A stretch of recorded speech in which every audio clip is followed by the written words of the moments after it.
Hello YouTube, Off-Road Troll here, back for video number 2. Video number 1 went better than I expected. I told myself if I got over 100 views, I would keep going and make some more videos. And it's 3 days in, I believe, and I'm at almost 400 views. So, here's more videos. This video will be a 1,000-mile review of my 2017 Wildcat Sport XT. It actually has 1,009 miles on it. So we'll get right into it. I picked this Wildcat up last May. Actually went to Wisconsin to get it because there was a really good deal. Road, Track and Trail in Big Bend, Wisconsin is where I got it. Overall, it's been a really pretty good machine. There are some dislikes about it, but I think you're going to find that with everything. One of the dislikes you can see right here is the decals. They like to peel off. There used to be 3 decals on the hood. One said Wildcat Sport right here in the front, and then on each side there was one that said Wildcat. The one that said Wildcat Sport pretty much blew off on the way home from Wisconsin, and the other 2 that said Wildcat over the past year have decided they didn't want to be part of the machine anymore. And then, like I say, you can see the ones on the bottom are coming off. Overall, it's been a pretty maintenance-free machine for the last 1,000 miles. The only thing I've had to do to it was no fault of the machine, but the right rear tire got punctured with a stick, and I had to replace that.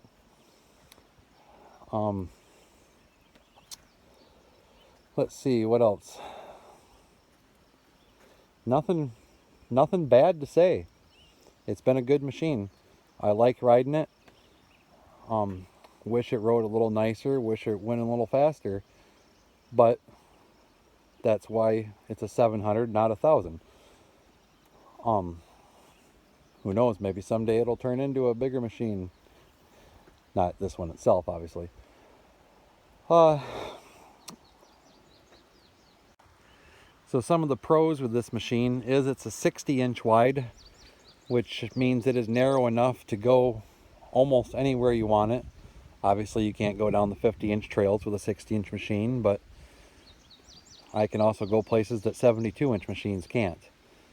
It is low to the ground, which is a con, I guess, because in some of the deeper water holes, you get a little bit of water around your feet and up by your rear end. Another con, I guess, would be this right here behind the door is the air intake. And if you get too deep of water, it'd be real easy to suck some water up into your machine. Obviously, they say don't operate in that deep of water, but what fun is that? One of the other cons would be in here on the floor. There's not really much for drainage, and you get a lot of sand that doesn't want to leave no matter how much you wash. The seats are adequate. They're not great seats, but they're not bad. Some of the pluses were nothing to do with Wildcat, but this windshield was on it when I bought it. It is a pop-up windshield. That's a real nice feature when it's hot. And then it can go down and lock in for a vent, like so. This windshield wiper, $9 on eBay. Been a lifesaver. This roof I've really been impressed with it. It is a Tusk brand roof.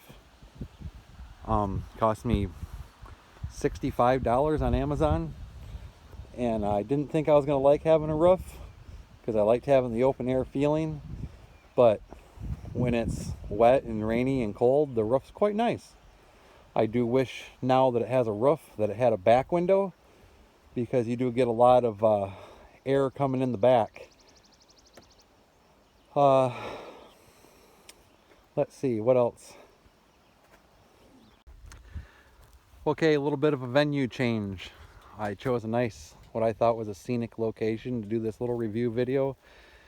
And unfortunately, it's also the local swimming hole, and a bunch of kids showed up and started screaming and yelling, and that's not the ideal situation for making a video, I didn't think. So I moved down the road a little bit. Was going to say one of the downfalls about this machine also is there's not a lot of storage. This little netted compartment right here is pretty much it. Yeah, a couple cup holders on the floor, and that compartment is it. I went to Home Depot and for $40 bought this rigid toolbox, bolted it to the floor in the cargo area. It's waterproof. It's been really great for throwing your lunchbox in. There's a tow strap in there.